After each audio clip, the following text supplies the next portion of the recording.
Quando uma chama antiga começa a se extinguir no horizonte da história, uma pergunta se ergue silenciosa sobre reis e nações como peso impossível de ignorar.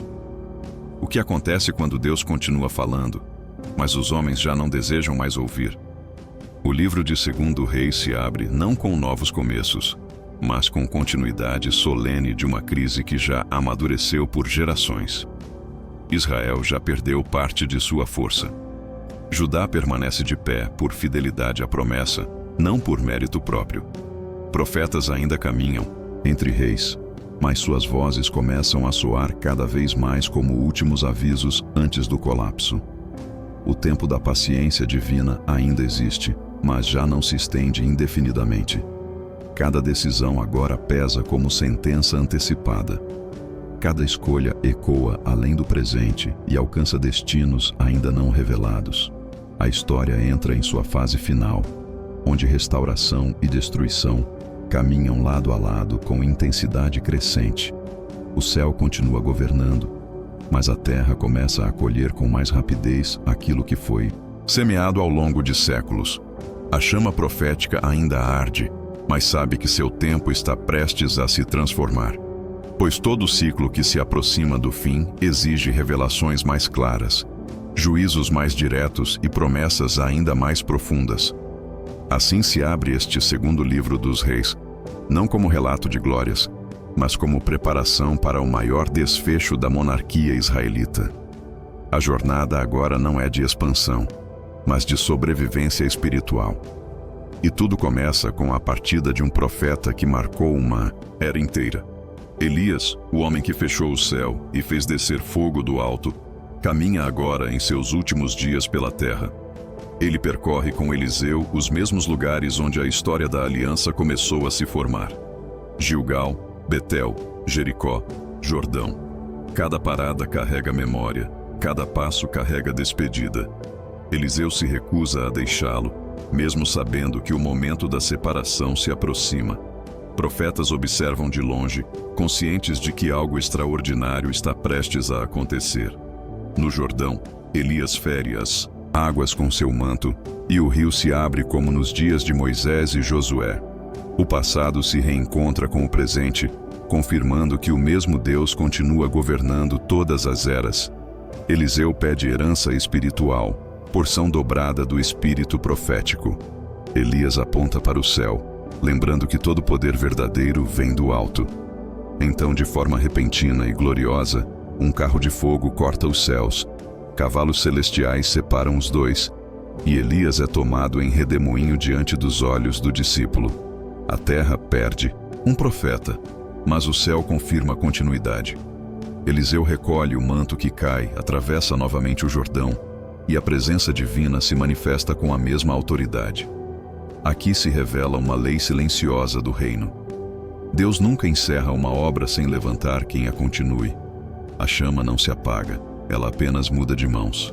Com Eliseu, o ministério profético assume dimensão ainda mais próxima do cotidiano do povo. Milagres se multiplicam não apenas para confrontar reis, mas para restaurar vidas simples. Águas contaminadas são purificadas. Viúvas são sustentadas. Crianças são ressuscitadas. Famílias são restauradas. Deus continua agindo entre os pequenos enquanto prepara juízos para os grandes. Mas o cenário político permanece profundamente instável. Jorão governa Israel mantendo idolatria estrutural, embora remova alguns símbolos mais evidentes de Baal. A reforma é superficial, não transformadora. A fé continua fragmentada. Guerras contra a Síria se intensificam. Cercos se formam. Cidades são ameaçadas. Em meio à fome extrema, mães chegam a negociar seus próprios filhos para sobreviver. O colapso social começa a revelar o preço espiritual de décadas de infidelidade. Mesmo assim, Deus continua oferecendo livramentos inesperados. Exércitos inimigos são confundidos. Cidades são libertas. Provisões surgem quando tudo parecia perdido. Mas cada livramento sem arrependimento apenas acumula responsabilidade diante do céu. O reino permanece vivo, mas sua alma continua gravemente ferida. Entre Os episódios mais impressionantes surge a cura de Naamã, comandante sírio leproso. Homem poderoso, respeitado e temido.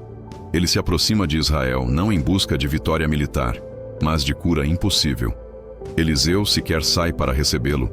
Envia apenas instrução simples: mergulhar 7 vezes no Jordão. A ordem parece ofensiva para alguém acostumado a honras e prestígio, mas quando Naamã se humilha e obedece, sua pele se torna como a de uma criança. Aqui se manifesta uma verdade profunda. A graça de Deus ultrapassa fronteiras nacionais e alcança até inimigos quando há humildade verdadeira. Mas logo após este milagre surge contraste doloroso. Geazi, servo de Eliseu, mente, engana e busca enriquecimento ilícito. A lepra que deixou Naamã passa a marcar o próprio servo do profeta. O dom permanece santo, mas os instrumentos humanos continuam vulneráveis. Milagre não substitui caráter. Unção não elimina responsabilidade. A santidade exige vigilância constante, mesmo nos ambientes mais sagrados. Enquanto o ministério profético se expande, o trono do norte se aproxima cada vez mais de seu fim inevitável. Reis se sucedem em ritmo acelerado, quase sempre assassinados por conspiradores que logo sofrerão destino semelhante. O poder se torna instável. A identidade nacional começa a se dissolver. A Assíria surge no horizonte como potência crescente, impondo tributos, humilhações e dependência progressiva. Israel tenta alianças desesperadas com o Egito, quebrando pactos e provocando represálias severas. Profetas continuam anunciando arrependimento, mas suas palavras já não moldam decisões nacionais. O colapso agora não é ameaça distante, mas processo em andamento. Cada derrota reduz território. Cada tributo empobrece o povo. Cada aliança fracassada aprofunda a ruína. Deus permite que a história se torne instrumento attaching de juízo. O tempo da advertência pública começa a se transformar em tempo de execução progressiva. Enquanto isso, em Judá, a linhagem de Davi continua resistindo, entre reformas e recaídas. Alguns reis buscam sinceramente ao Senhor. Outros introduzem idolatria com violência impressionante. Manassés se destaca como o mais perverso de todos, enchendo Jerusalém de sangue inocente e altares pagãos. O templo é profanado. A feitiçaria se espalha. A nação mergulha em decadência espiritual profunda. Deus declara que Jerusalém será sacudida como prato virado, e que o juízo agora é inevitável, mesmo que reformas posteriores tentem retardá-lo. Aqui se revela uma lei severa da história espiritual. Existem momentos em que o arrependimento já não cancela consequências acumuladas por gerações inteiras. A misericórdia ainda preserva tempo, mas o decreto já foi pronunciado. O destino começa a se tornar cada vez mais definido. Em meio a essa escuridão surge uma das reformas mais belas de toda a Escritura. Josias, jovem rei de coração íntegro, encontra o livro da lei esquecido no templo. Ao ouvir suas palavras, rasga as vestes, chora e se humilha diante de Deus. Ele remove ídolos, destrói altares, restaura a Páscoa, convoca o povo à renovação da aliança. Jerusalém experimenta um dos maiores avivamentos de sua história. Por um breve momento parece que o juízo poderá ser evitado. Deus se agrada profundamente do coração sincero de Josias e promete adiar a destruição até depois de sua morte. Mas o decreto permanece. A reforma é genuína, mas chega tarde demais para reverter totalmente séculos de corrupção espiritual. A restauração floresce, mas sobre solo já profundamente comprometido. Após a morte de Josias, Judá entra em queda acelerada. Reis fracos se sucedem rapidamente, governando sob domínio estrangeiro. O Egito impõe reis. A Babilônia surge como nova potência devastadora. Tributos esmagam a economia. Rebeliões imprudentes provocam cercos cada vez mais severos. Profetas como Jeremias clamam por rendição como única chance de sobrevivência, mas suas palavras são tratadas como traição. O povo confia mais em alianças humanas do que na voz divina. O templo continua de pé, mas já não protege como antes. A Cidade Santa começa a sentir o peso da disciplina anunciada há gerações. A história se aproxima agora de seus capítulos mais sombrios. A Babilônia cerca Jerusalém repetidas vezes. Parte da população é deportada. Nobres, sacerdotes e jovens são levados para terras distantes. Entre eles estão nomes que ainda escreverão páginas decisivas da história futura. O rei resiste, mas o cerco se intensifica. Fome se espalha pelas ruas. A esperança começa a desaparecer lentamente. O templo ainda permanece, mas sua glória já se encontra ameaçada. Deus parece silencioso, mas na verdade continua conduzindo tudo segundo um plano maior que ultrapassa a ruína imediata. Cada deportação prepara preservação futura. Cada queda carrega dentro de si sementes de restauração distante. Mesmo quando tudo parece perdido, o céu continua trabalhando em silêncio. Assim, quando esta primeira parte de 2 Reis se aproxima de seu próprio limite, nada se encerra. Elias partiu. Eliseu continua. Israel se enfraquece. Judá resiste com dificuldade. Reformas surgiram, mas não eliminaram decretos antigos. Potências estrangeiras avançam. Cercos se formam. Profecias se acumulam. O destino da monarquia começa a se estreitar perigosamente. Nada aqui termina. Tudo apenas se intensifica, pois a próxima parte revelará como Israel finalmente desaparecerá da história, como Judá enfrentará seus últimos reis, e como o templo, símbolo máximo da presença divina, caminhará lentamente em direção ao seu momento mais doloroso, quando uma nação inteira começa a caminhar sem perceber para o ponto sem retorno. Uma pergunta passa a ecoar como última advertência no silêncio dos céus. Até quando Deus permitirá que a rebeldia sobreviva antes que a própria história se torne juízo irrevogável? O reino do norte agora se encontra suspenso entre misericórdia tardia e destruição inevitável. A Assíria se ergue como potência invencível, expandindo seu domínio com rapidez impressionante. Reis de Israel tentam alianças frágeis, pagam tributos humilhantes, conspiram em segredo e rompem pactos imprudentemente. O trono já não governa com autoridade, mas sobrevive por tolerância estrangeira. Cada decisão política carrega peso espiritual profundo. Cada tentativa humana de escapar do juízo apenas o aproxima com mais força. Profetas continuam anunciando que a queda não virá apenas por armas, mas por infidelidade acumulada. A paciência divina ainda retarda o golpe final, mas os sinais se tornam cada vez mais claros. O tempo do Reino do Norte começa a se esgotar diante dos olhos de todos. Oséias, último rei de Israel, governa em meio a conspirações, dependência e ilusões perigosas. Ele tenta romper o domínio assírio, buscando auxílio no Egito, repetindo antigos erros que já haviam destruído gerações anteriores. A resposta do império é rápida e implacável. Tropas cercam Samaria, fecham suas portas, isolam a cidade do mundo exterior. O cerco se estende por anos. A fome se espalha. As reservas se esgotam.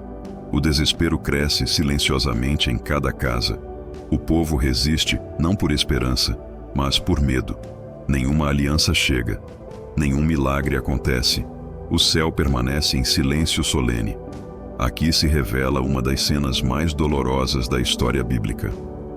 O juízo não vem como tempestade súbita, mas como desgaste lento que consome forças, sonhos e identidade.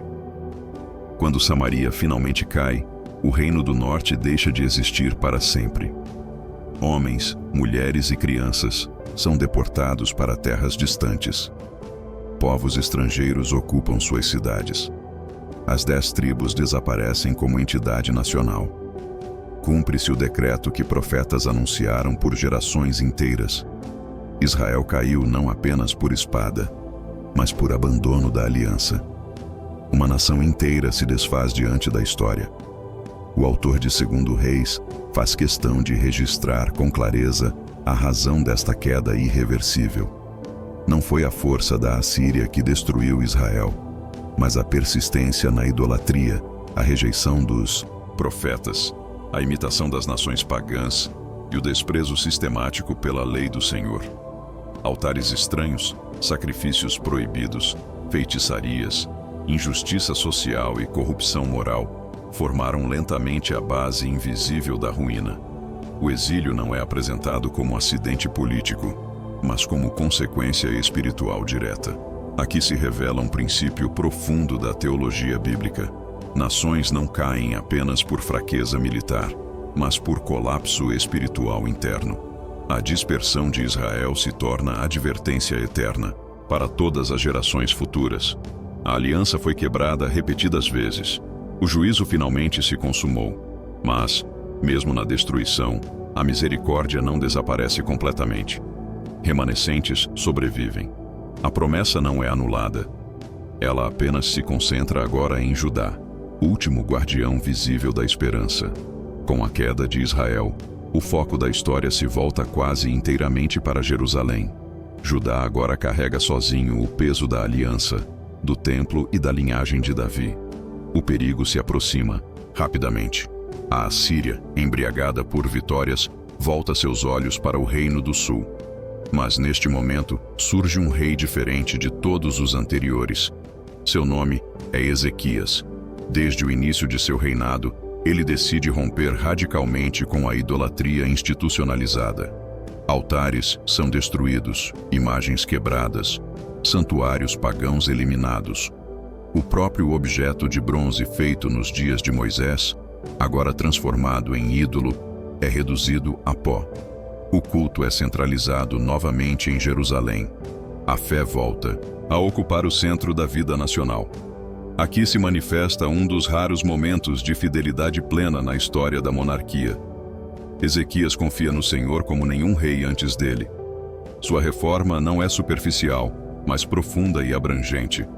O coração da nação começa a se alinhar novamente com a aliança antiga.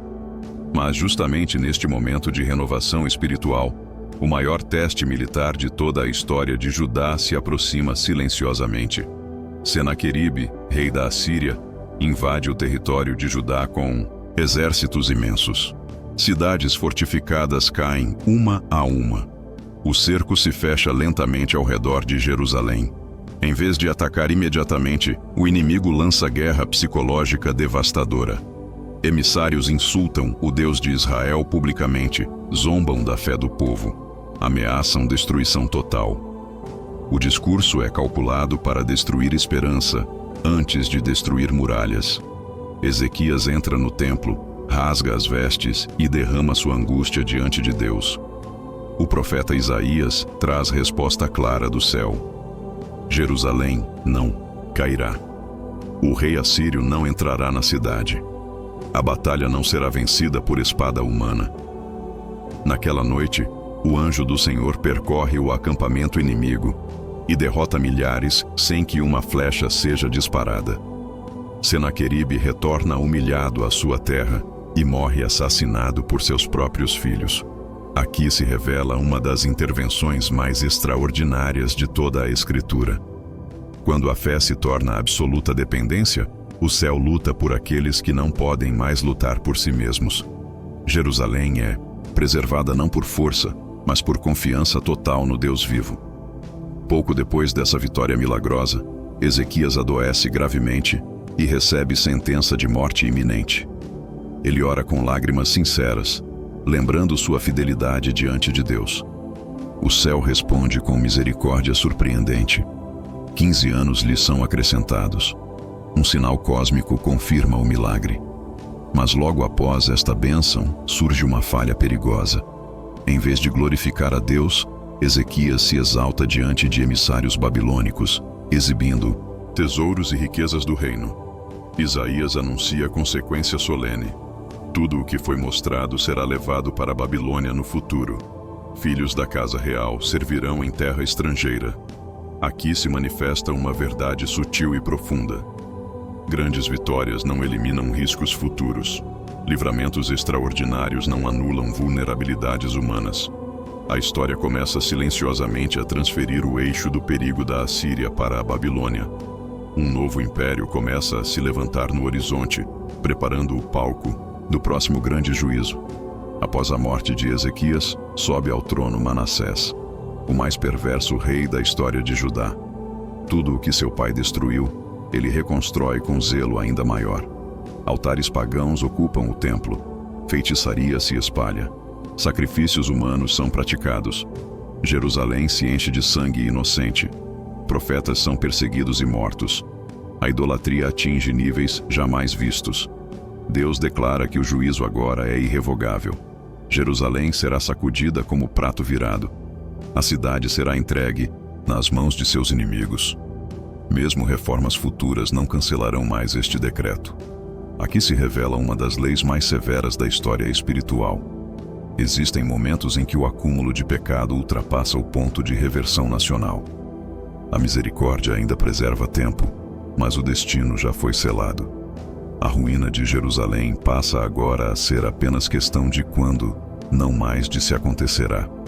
Após Manassés, breves tentativas de correção surgem, mas o dano espiritual já é profundo demais. Idolatria permanece enraizada. Injustiça continua estrutural. A nação vive aparência de estabilidade, mas carrega condenação invisível em suas fundações. O templo ainda funciona. Os sacrifícios continuam, mas o coração coletivo permanece distante da aliança. Profetas anunciam queda iminente. O povo ouve, mas não se transforma. O tempo da advertência se encerra lentamente. A Babilônia cresce em poder. A Assíria enfraquece. O cenário geopolítico muda rapidamente. Deus começa a reposicionar as nações como peças de um plano maior que ultrapassa reis e exércitos. A história se aproxima agora do último ato da monarquia davídica. Em meio a este cenário, surge novamente esperança inesperada. Um jovem rei chamado Josias ascende ao trono e promove reforma profunda jamais vista desde os dias de Davi. O livro da lei é redescoberto no templo. O rei rasga as vestes, chora, se humilha e convoca todo o povo à renovação da aliança. Ídolos são destruídos em toda a terra. Altares pagãos são profanados. A Páscoa é celebrada com solenidade extraordinária. Por breve período, Judá experimenta verdadeiro avivamento nacional. Deus se agrada profundamente do coração de Josias e promete adiar a destruição até depois de sua morte. Mas o decreto permanece intacto. A reforma é genuína, mas não suficiente para cancelar gerações de corrupção espiritual. A restauração floresce sobre solo já condenado. Assim, quando esta segunda parte de 2 Reis se aproxima de seu próprio limite, o cenário se torna cada vez mais tenso e inevitável. Israel já desapareceu da história. Judá resiste apenas por misericórdia temporária. Reformas surgiram, mas não apagaram decretos antigos. A Babilônia cresce silenciosamente como instrumento final do juízo. Profetas clamam, reis vacilam. O templo ainda resiste, mas sua glória já se encontra ameaçada. Nada aqui se resolve. Tudo apenas se aproxima de seu clímax final, pois a próxima parte revelará como os últimos reis cairão, como Jerusalém será cercada definitivamente e como o templo, símbolo máximo da presença divina, caminhará em direção ao seu momento mais doloroso e decisivo. Quando a história começa a se aproximar lentamente de seu ponto mais escuro, uma pergunta atravessa o tempo como presságio impossível de ignorar. Ainda existe algum caminho de retorno quando o próprio futuro já foi anunciado pelo céu? Após a morte de Josias, Judá perde seu último grande reformador e entra em queda acelerada quase sem resistência. O povo, que por um breve momento experimentara renovação, retorna rapidamente aos antigos pecados. Reis fracos assumem o trono não por vocação espiritual, mas por imposição política estrangeira. O Egito domina Jerusalém por um tempo, impõe tributos pesados e interfere diretamente na sucessão real. Pouco depois, a Babilônia surge como nova potência suprema, substituindo a Assíria como senhora das nações. Judá passa a viver entre dois impérios rivais, pressionado de todos os lados. Cada decisão política se transforma em risco espiritual profundo. Profetas continuam clamando por submissão à disciplina divina. como única chance de sobrevivência. Mas reis e líderes preferem alianças humanas, confiando mais em cavalos e exércitos do que na palavra do Senhor. A Cidade Santa começa a sentir o peso invisível de decretos antigos que agora começam a se cumprir com precisão assustadora. O tempo de estabilidade se encerra definitivamente. A história entra agora em sua fase terminal. Jeoaquim governa com arrogância, desprezando completamente os avisos proféticos. Ele constrói palácios luxuosos enquanto oprime o povo, derrama sangue inocente e desafia abertamente a palavra de Deus. Jeremias anuncia que sua morte será ignóbil, sem honra nem sepultura digna. A Babilônia invade Judá pela primeira vez, e parte da elite é levada em cativeiro. Entre os deportados estão jovens que ainda escreverão capítulos decisivos da história futura. O rei se submete temporariamente, mas logo se rebela novamente, confiando em alianças vazias com o Egito. Nabucodonosor responde com força esmagadora. Jeoaquim morre em circunstâncias obscuras, deixando um reino enfraquecido e uma herança de ruína iminente. Seu filho Joaquim governa apenas 3 meses antes de se render diante do cerco babilônico. Jerusalém sofre sua primeira grande deportação em massa. O rei, sua família, nobres, artesãos e guerreiros são levados para a Babilônia. Tesouros do templo e do palácio são saqueados. Aqui se inicia oficialmente o tempo do exílio. A cidade ainda permanece em pé, mas seu coração começa a ser arrancado lentamente. O juízo não vem de uma vez. Ele se instala em etapas cuidadosamente determinadas pelo céu. Nabucodonosor coloca no trono um novo rei chamado Zedequias, homem frágil, inseguro e facilmente manipulado por conselheiros imprudentes. Jeremias insiste incansavelmente para que ele se submeta à Babilônia como disciplina divina temporária. Mas o orgulho nacional e o medo político falam mais alto. Zedequias conspira em segredo, rompe o pacto e se rebela. A resposta babilônica é definitiva. Exércitos cercam Jerusalém pela última vez. O cerco dura meses intermináveis. Fome se espalha pelas ruas. Crianças choram por pão. Sacerdotes perdem forças no templo. O silêncio de Deus se torna ensurdecedor. Nenhuma intervenção sobrenatural acontece agora. Nenhum anjo desce. Nenhum milagre interrompe o avanço.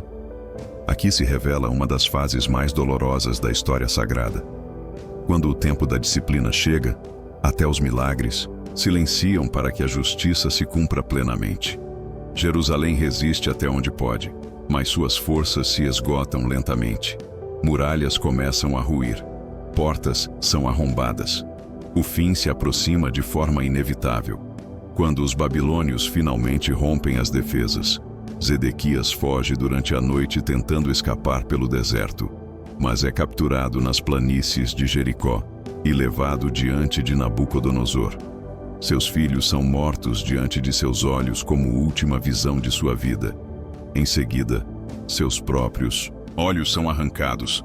Cego e acorrentado, ele é levado para a Babilônia, encerrando tragicamente a linhagem real visível de Davi naquele momento. Jerusalém é então entregue ao fogo. O templo é incendiado. As colunas de bronze são quebradas. Os utensílios sagrados são levados como despojo. O palácio real vira cinzas. Casas são destruídas. Muros são derrubados. A cidade santa se transforma em ruína fumegante. Aqui se cumpre uma das profecias mais antigas da história bíblica. O lugar onde Deus escolhera habitar agora se torna deserto por causa da infidelidade acumulada. O povo é deportado em massa. Apenas os mais pobres permanecem na terra para cuidar dos campos. Judá, o último reino, cai definitivamente.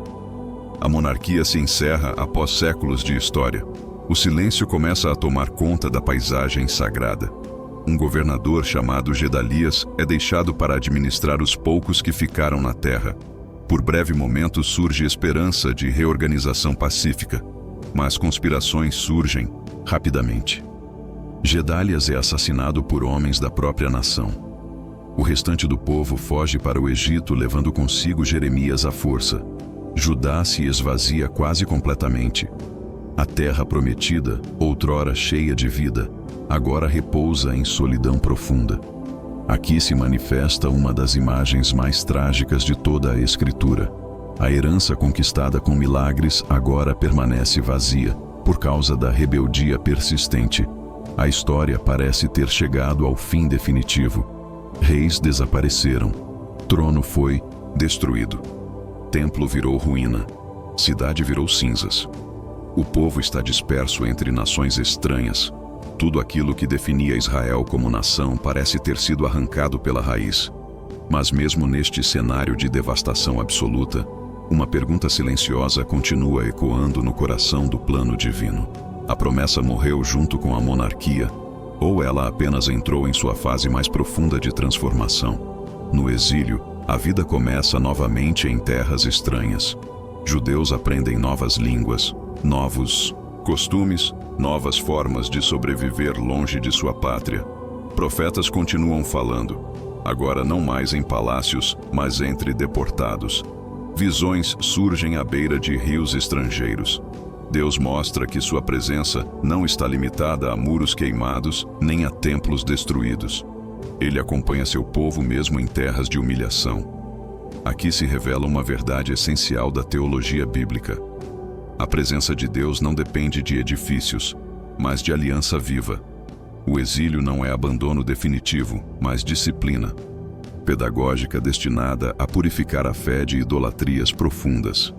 A nação perde trono, perde templo, perde território, mas não perde o Deus que a chamou desde o início. A identidade começa lentamente a se reconstruir em novas bases espirituais. A fé se torna mais interior. A esperança se torna mais futura. O sofrimento começa a gerar transformação silenciosa que preparará a restauração ainda distante. Enquanto isso, na Babilônia, antigos reis de Judá vivem como prisioneiros esquecidos. Joaquim permanece encarcerado por décadas, sobrevivendo apenas pela memória da promessa feita a Davi. Tudo parece encerrado sem retorno possível. Mas no último movimento surpreendente do livro, um novo rei babilônico sobe ao trono e decide libertar Joaquim de sua prisão. Ele o honra publicamente, concede lugar à mesa real e restitui dignidade diante de todas as nações. Aqui se revela um dos sinais mais sutis e profundos de esperança de toda a Escritura. A linhagem de Davi não foi destruída. Ela apenas foi preservada em silêncio. Mesmo no exílio, mesmo sem trono, mesmo sem templo, a promessa permanece viva dentro da história. O futuro ainda não foi cancelado. Deus ainda guarda aquilo que prometeu. A narrativa termina não com restauração plena, mas com um fio de esperança cuidadosamente preservado para tempos ainda distantes. Ao olhar para toda esta trajetória, torna-se evidente que Segundo Reis não narra apenas quedas políticas, mas a grande pedagogia divina aplicada a uma nação inteira. Cada vitória foi graça, cada derrota foi correção, cada profeta foi aviso, cada exílio foi ensino. A monarquia mostrou sua incapacidade de sustentar a aliança sem transformação interior profunda. Reis bons surgiram, mas foram raros. Reformas aconteceram, mas foram temporárias. A fidelidade coletiva jamais se consolidou plenamente. Aqui se manifesta uma conclusão inevitável. O problema de Israel não foi apenas político, mas espiritual em sua essência. A história inteira começa a apontar para a necessidade de algo maior que reis, algo mais profundo que reformas, algo mais permanente que templos. Um reinado diferente começa a ser esperado silenciosamente. Um rei diferente começa a ser aguardado no horizonte distante da promessa. Mesmo com Jerusalém em ruínas, algo novo começa a nascer no interior do sofrimento. A fé amadurece. A esperança se purifica. A idolatria começa finalmente a perder força entre os exilados. O coração aprende a buscar a Deus não por conveniência, mas por necessidade profunda. Salmos são compostos às margens de rios estrangeiros. Orações se intensificam. A identidade espiritual começa lentamente a se fortalecer justamente no tempo da maior humilhação. Aqui se revela um mistério profundo do agir divino. Deus muitas vezes destrói estruturas externas para reconstruir fundamentos internos. O exílio não é apenas punição, mas preparação para uma restauração futura muito mais sólida e espiritual. A história da aliança não terminou. Ela apenas entrou em seu período mais silencioso e formativo. Assim, quando esta terceira parte de 2 Reis se aproxima de seu próprio limite, tudo parece ao mesmo tempo encerrado e aberto. A monarquia caiu. O templo foi destruído. O povo está disperso. Mas a promessa ainda pulsa. A linhagem de Davi sobrevive. A fé começa a se purificar. O plano eterno continua avançando silenciosamente através do exílio. Nada aqui termina em desespero absoluto. Tudo aqui prepara uma esperança ainda maior, pois a próxima parte revelará como Deus começa a plantar sementes de restauração no meio da ruína, como a disciplina se transforma lentamente em promessa renovada e como a história da aliança caminha agora para sua fase mais profunda e decisiva. Quando tudo parece reduzido a cinzas e silêncio, uma pergunta começa a ecoar como sussurro impossível de calar. Será que Deus ainda pode reconstruir algo a partir de ruínas tão profundas? Jerusalém jaz destruída, o templo foi queimado, o trono desapareceu, a terra prometida agora se encontra quase vazia, marcada por lembranças de glória e dor. O povo vive espalhado entre impérios estrangeiros, aprendendo a sobreviver longe de seus altares, de seus reis e de suas festas sagradas. Mas o céu não encerrou sua história com Israel. O exílio, embora severo, não é abandono definitivo. Ele se torna laboratório espiritual, onde a fé será purificada, aprofundada e transformada. A disciplina começa a produzir reflexão profunda. Perguntas surgem no coração dos deportados. Onde erramos? Por que caímos? Ainda existe esperança. Profetas começam a interpretar o sofrimento não como derrota final, mas como parte de um plano maior que ultrapassa gerações. A dor agora se transforma lentamente em escola, o juízo em preparação, o silêncio em gestação. Pois muitas vezes Deus trabalha mais profundamente quando tudo parece quieto demais para perceber sua ação. Entre os exilados, surgem homens chamados a interpretar o tempo presente à luz da promessa futura. Vozes proféticas se levantam em terras estrangeiras anunciando que o cativeiro não será eterno. Deus estabelece limites claros para a disciplina. 70 anos de exílio, nenhum dia a mais. A esperança começa a ganhar forma novamente em meio ao sofrimento. O povo aprende a valorizar a palavra, a reunir-se em oração, a ensinar seus filhos longe do templo que já não existe. Surge uma espiritualidade menos dependente de edifícios e mais centrada na aliança interior. A idolatria que durante séculos seduzira Israel agora perde força definitiva no coração dos exilados. O sofrimento produz purificação lenta e profunda. Aqui se revela um dos grandes mistérios da história sagrada. Deus não destrói para aniquilar, mas para reconstruir em bases mais sólidas. A fé começa a amadurecer no silêncio do cativeiro. O povo perde o reino, mas recupera a consciência espiritual. O exílio passa a ser não apenas punição, mas ponto de inflexão decisivo na história da aliança. Enquanto isso, a história política continua avançando no cenário das grandes potências. A Babilônia, senhora dos reinos, domina com mão firme e organização impressionante. Reis se sucedem em seus palácios, orgulhosos de seus muros e de seus deuses. Mas o próprio império, que parece invencível, começa a carregar sementes de sua queda futura. Profetas anunciam que a mesma força que destruiu Jerusalém também será julgada no tempo determinado. Nenhum império escapa ao governo soberano do céu. Deus não reina apenas sobre Israel, mas sobre todas as nações da terra. Aqui se amplia o horizonte teológico do livro.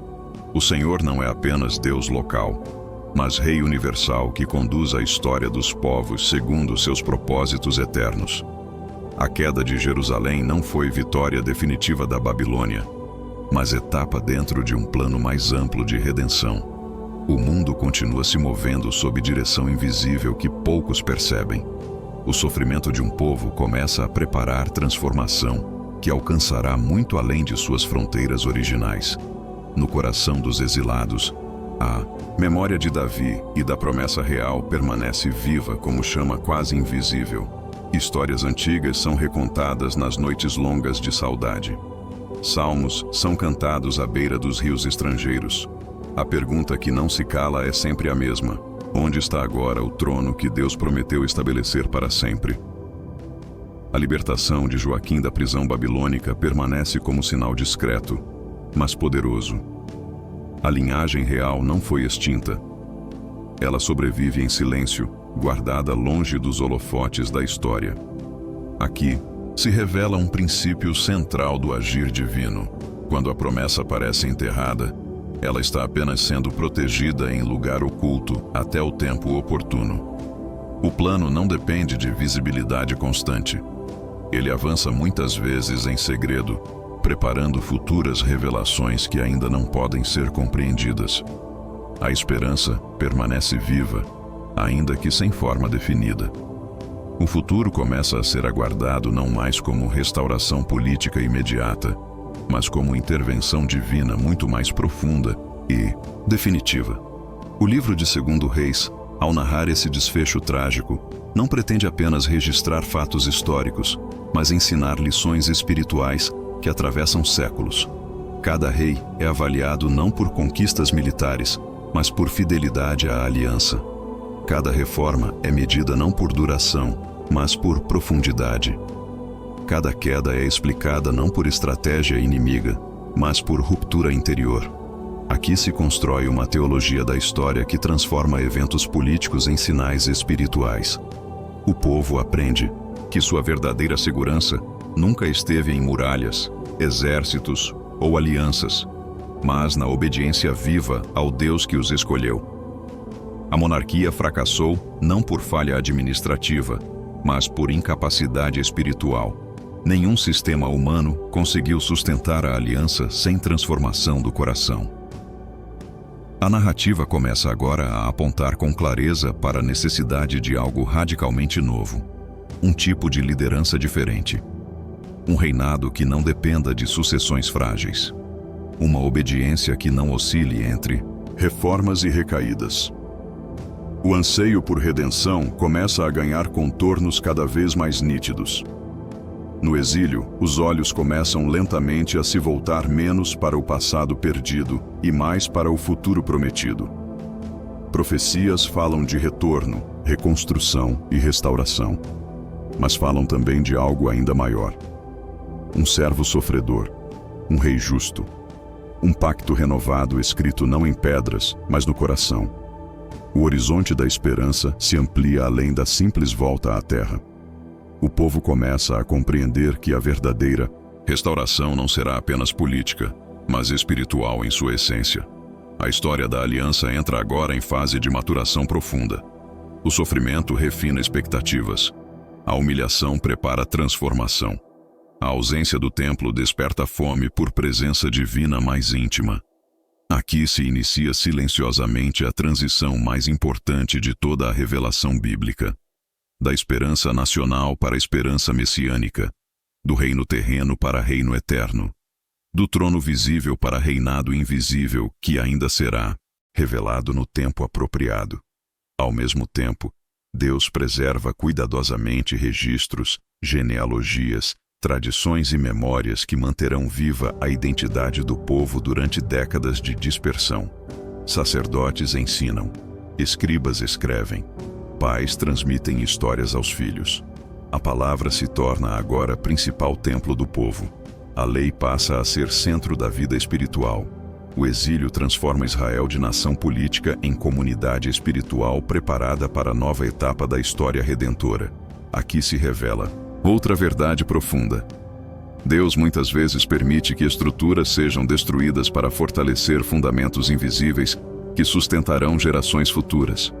A fé se torna mais resistente, mais consciente, mais centrada na promessa. O povo aprende finalmente a viver sem ídolos, sem altares estrangeiros, sem compromissos ambíguos. A idolatria que destruíra reis agora é finalmente abandonada no coração coletivo. A disciplina começa a produzir frutos duradouros que nenhuma vitória militar jamais havia conseguido gerar. Mesmo assim, a saudade da terra prometida permanece intensa. Jerusalém continua viva na memória como símbolo de esperança futura. Orações são feitas em direção ao lugar santo, mesmo quando ele não passa de ruínas distantes. A promessa de retorno alimenta gerações inteiras.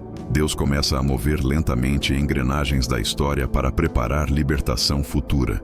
Impérios se fortalecem e enfraquecem. Reis surgem e desaparecem.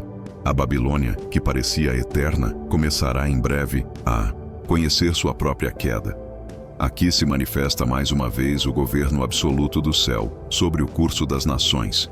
Nenhum império permanece além do tempo que Deus determinou. Nenhum domínio é eterno fora da vontade divina. A história caminha com precisão surpreendente em direção a um novo capítulo que ainda não foi revelado completamente. O povo ainda não sabe como, nem quando, nem por quem, mas começa a sentir que o tempo da restauração se aproxima silenciosamente. O livro de 2 Reis, ao se aproximar de seus momentos finais, deixa clara uma mensagem que atravessa toda a Escritura. Deus é fiel mesmo quando os homens falham repetidas vezes. A aliança não foi anulada pela queda da monarquia. A promessa não foi destruída pelo fogo do templo. A linhagem de Davi não desapareceu no exílio. O plano eterno continua avançando apesar de ruínas, lágrimas e derrotas. Aqui se revela o verdadeiro protagonista desta história longa e dolorosa. Não são os reis, não são os exércitos, não são os impérios. É o próprio Deus, governando com paciência infinita, justiça perfeita e misericórdia inabalável. Cada queda foi permitida, cada exílio foi medido, cada promessa foi preservada. Nada saiu de suas mãos. A esperança permanece não por força humana, mas por fidelidade divina. Assim, quando esta quarta parte de 2 Reis se aproxima de seu próprio limite, a história se encontra suspensa entre ruína e promessa, entre disciplina e esperança, entre silêncio e preparação. O trono caiu, o templo queimou, o povo foi disperso, mas a promessa permanece viva, guardada em silêncio até o tempo oportuno. Nada aqui se conclui plenamente. Tudo aqui se prepara para um novo começo, pois a próxima parte revelará como Deus começa a mover os últimos grandes acontecimentos do exílio, como a queda dos impérios abrirá caminho para a libertação inesperada, e como a história da aliança caminhará agora em direção ao seu período mais decisivo e transformador, quando os impérios começam a envelhecer, silenciosamente em meio à própria glória. Uma pergunta passa a ecoar nos corredores do tempo como um anúncio inevitável. Quem realmente controla a ascensão e a queda das nações, os reis da terra ou o rei invisível dos céus? A Babilônia, que parecia eterna, começa lentamente a mostrar sinais de fragilidade ocultos sob sua grandiosidade. Palácios continuam brilhando, muros continuam imponentes, exércitos continuam numerosos. Mas por trás da estabilidade aparente, o decreto divino já foi pronunciado. O mesmo Deus que entregou Jerusalém nas mãos babilônicas, agora prepara julgamento contra o império vencedor. Profecias antigas começam a se aproximar de seu cumprimento silencioso. Reis se tornam arrogantes, banquetes se tornam excessivos. Deuses estrangeiros são exaltados acima de toda prudência. O orgulho começa a preparar sua própria queda. Aqui se revela uma lei universal da história sagrada. Nenhum poder humano permanece quando se afasta do governo do céu. Todo império que se exalta acima da justiça acaba inevitavelmente se tornando instrumento de sua própria ruína. O exílio de Judá caminha agora para sua fase final sem que o povo ainda perceba claramente como a libertação começará. Entre os exilados, a esperança começa a ganhar forma mais concreta. Profetas falam com precisão surpreendente sobre tempos futuros, sobre reis ainda não nascidos, sobre portas que se abrirão inesperadamente. Nomes são mencionados antes mesmo de surgirem na história. Um libertador vindo do Oriente, um ato que permitirá retorno, uma reconstrução que começará a partir das ruínas. O povo começa a compreender que o exílio não é apenas castigo, mas etapa necessária de purificação nacional. A fé amadurece. A idolatria praticamente desaparece do coração coletivo. O sofrimento gera humildade. A perda gera vigilância espiritual. Pela primeira vez em séculos, Israel aprende a guardar a aliança longe de altares estrangeiros e pactos ambíguos. Aqui se revela outro mistério profundo do agir divino. Deus permite que sua obra atravesse desertos para remover impurezas que nenhuma prosperidade conseguiu eliminar. O exílio se transforma lentamente em berço de uma fé mais pura, mais firme e mais consciente de sua dependência absoluta do céu. A restauração começa antes mesmo de qualquer libertação visível. Enquanto isso, nos palácios babilônicos, reis vivem seus últimos dias de esplendor sem perceber que seus muros já não protegem seu futuro. Em uma noite memorável, durante grande banquete, uma mão misteriosa escreve na parede palavras que ninguém consegue decifrar. O juízo é anunciado publicamente diante da corte mais poderosa do mundo. O império foi pesado, medido e achado em falta. Naquela mesma noite, sem batalha prolongada, sem cerco prolongado, sem resistência heróica, Babilônia cai de forma quase silenciosa diante de um novo poder que surge do Oriente. Os medos e persas entram na cidade. Um império milenar se desfaz em poucas horas. Aqui se revela mais uma vez a soberania absoluta do Deus da história. Nenhuma muralha é alta demais. Nenhum rio é largo demais. Nenhuma estratégia é forte o bastante quando o tempo determinado pelo céu finalmente chega. A queda da Babilônia não é acidente militar, mas cumprimento preciso de um plano anunciado décadas antes. O cenário do mundo muda radicalmente em uma única noite. Com a ascensão do novo império, um rei diferente assume o trono. Seu nome é Ciro. Homem poderoso, estrategista brilhante, governante respeitado por muitas nações. Mas algo extraordinário acontece em seu coração. Ele reconhece que seu domínio não veio apenas por força, mas por determinação divina. Movido por decreto superior, ele decide libertar povos deportados e permitir que retornem às suas terras. Entre esses povos estão os filhos de Judá. Um edito é proclamado em todo o império, permitindo o retorno a Jerusalém e a reconstrução do templo. Aqui se manifesta uma das cenas mais impressionantes da história bíblica. Um rei pagão se torna instrumento direto do cumprimento das promessas feitas a Israel séculos antes. O exílio começa oficialmente a chegar ao fim. A disciplina cumpriu seu tempo. A restauração começa a se desenhar no horizonte da história.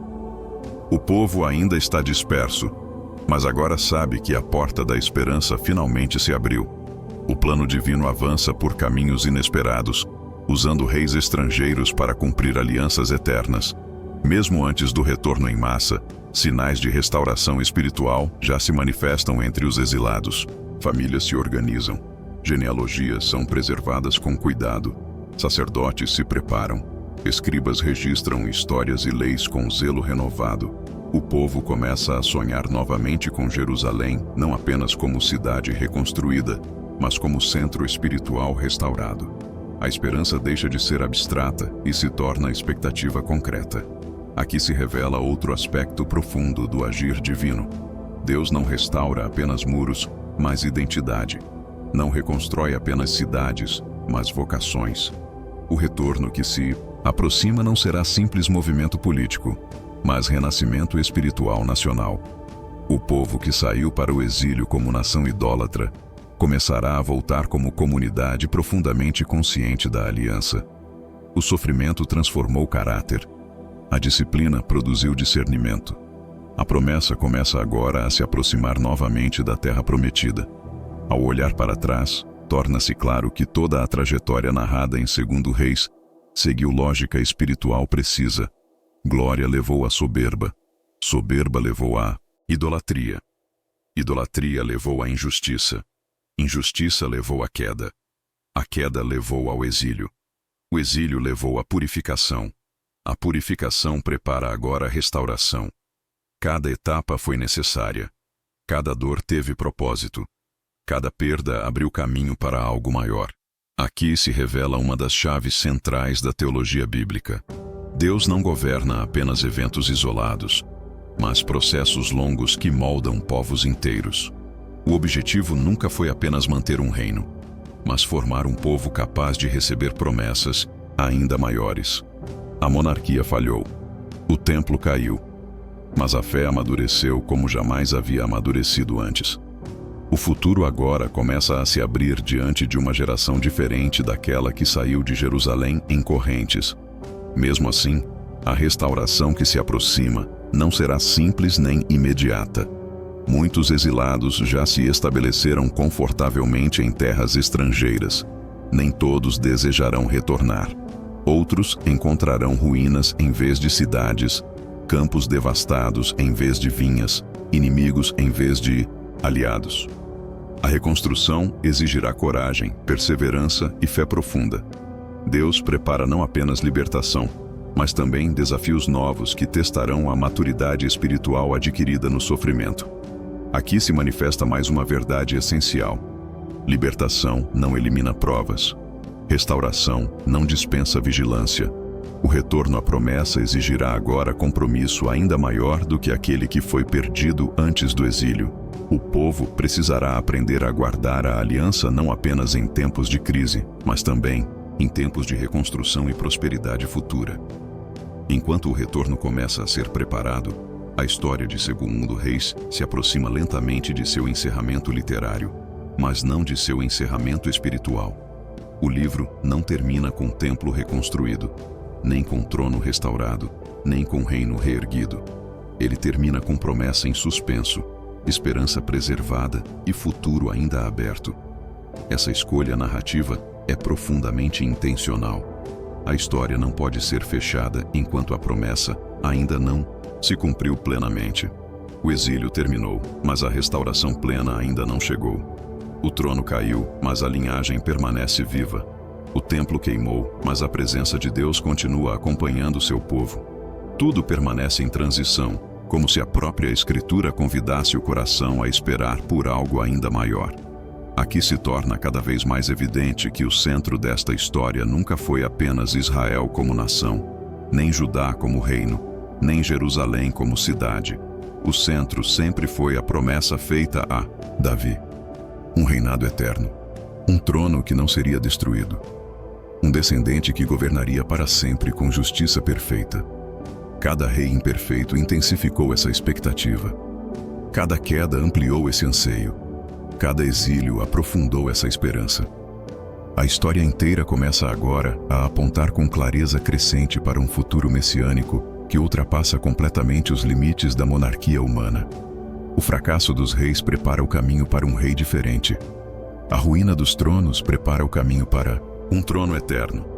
O sofrimento do povo prepara o coração do mundo para a redenção ainda maior. Assim, quando esta quinta parte de 2 Reis se aproxima de seu próprio limite, a narrativa se encontra em estado de expectativa solene. A Babilônia caiu. A porta do retorno se abriu. A promessa permanece viva. A restauração começou a ser preparada. Mas nada ainda foi plenamente reconstruído.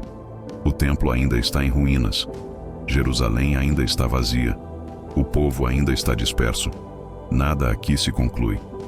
Tudo aqui se posiciona para um novo começo, pois a próxima parte revelará como o exílio chega ao seu fim definitivo, como o povo começa a retornar à terra prometida, e como a história da aliança se prepara agora para entrar em sua fase mais silenciosa, profunda e decisiva, antes do cumprimento final das promessas eternas. Quando o tempo do exílio começa finalmente a se esgotar no calendário invisível dos céus, uma pergunta atravessa gerações como promessa que se recusa a morrer. Será que as palavras pronunciadas pelos profetas se cumprirão exatamente como foram anunciadas, ou permanecerão apenas como consolo distante para corações feridos? Após décadas de humilhação, dispersão e silêncio, sinais claros de mudança começam a surgir no horizonte da história. O império que havia destruído Jerusalém já não existe. Um novo poder governa com política diferente. Portas que permaneceram fechadas por 70 anos começam lentamente a se abrir. O céu, que parecia distante, começa novamente a mover. Engrenagens invisíveis com precisão absoluta. A disciplina cumpriu seu ciclo. O tempo determinado se encerra. O sofrimento começa a dar lugar à esperança concreta. A história se aproxima agora de um dos momentos mais delicados e transformadores de toda a narrativa da Aliança. Não será apenas retorno físico, será renascimento espiritual profundo. Entre os exilados, o anúncio da libertação provoca emoções contraditórias. Alguns choram de alegria. Outros tremem de medo diante do desconhecido. Muitos nasceram longe da terra prometida e jamais pisaram em Jerusalém. A pátria agora é apenas memória transmitida pelos pais. Mas o chamado se torna claro. Voltar não é opção política, mas convocação espiritual. Famílias se organizam, tribos se reagrupam, sacerdotes revisam genealogias, levitas recuperam cânticos antigos. O retorno começa em ondas sucessivas, conduzido não por exércitos, mas por fé. Aqui se manifesta uma das cenas mais tocantes da história bíblica. Um povo que saiu acorrentado, retorna agora voluntariamente, carregando não riquezas, mas esperança renovada. O caminho de volta não é triunfal, é humilde, é cansativo, é cheio de incertezas, mas cada passo é carregado de significado eterno. A promessa começa finalmente a se mover novamente em direção à terra que lhe foi designada. Quando os primeiros grupos avistam de longe as colinas de Judá, lágrimas começam a escorrer sem controle. Muitos caem de joelhos ao reconhecer o território que seus pais haviam perdido. Mas ao se aproximarem de Jerusalém, o choque é profundo. Onde antes havia muralhas, agora há escombros. Onde antes havia palácios, agora há pedras quebradas. Onde antes havia glória, agora há silêncio. O templo não passa de ruínas queimadas. A cidade santa está quase vazia. Aqui se manifesta uma realidade dolorosa da restauração. Voltar não significa encontrar tudo pronto. A promessa cumprida não elimina consequências acumuladas. O retorno inaugura não conforto imediato, mas missão árdua de reconstrução. Deus devolve a terra, mas entrega também responsabilidade profunda. O povo precisa agora reconstruir não apenas muros, mas identidade espiritual, disciplina comunitária e fidelidade duradoura. A história entra em nova fase, onde fé será provada não pelo sofrimento do exílio, mas pelo desafio da restauração. Mesmo assim, a presença divina começa a se manifestar novamente de forma sutil entre os retornados. Altares são erguidos, sacrifícios são restaurados, orações sobem entre ruínas. Cânticos antigos ecoam novamente nos vales de Jerusalém. O templo ainda não existe, mas a adoração já começa a renascer. Aqui se revela uma verdade profunda que atravessa toda a Escritura. A presença de Deus não espera paredes prontas para se manifestar. Ela responde ao coração que retorna com sinceridade.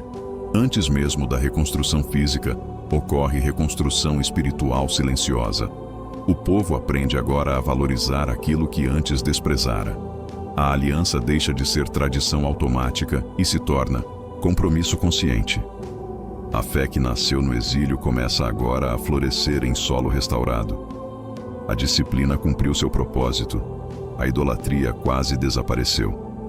O coração coletivo começa lentamente a se alinhar novamente com o Deus que nunca deixou de acompanhá-los. Ao olhar para toda a trajetória narrada em 2 Reis, torna-se impossível ignorar a coerência impressionante do plano divino. Cada profecia se cumpriu no tempo exato. Cada advertência encontrou confirmação histórica. Cada promessa foi preservada mesmo em meio à ruína total. A queda de Israel, a destruição de Judá, o incêndio do templo, o exílio prolongado, a libertação inesperada, o retorno progressivo.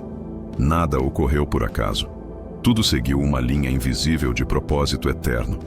Aqui se revela com clareza absoluta quem foi o verdadeiro autor desta história. Não foram reis, não foram generais, não foram impérios.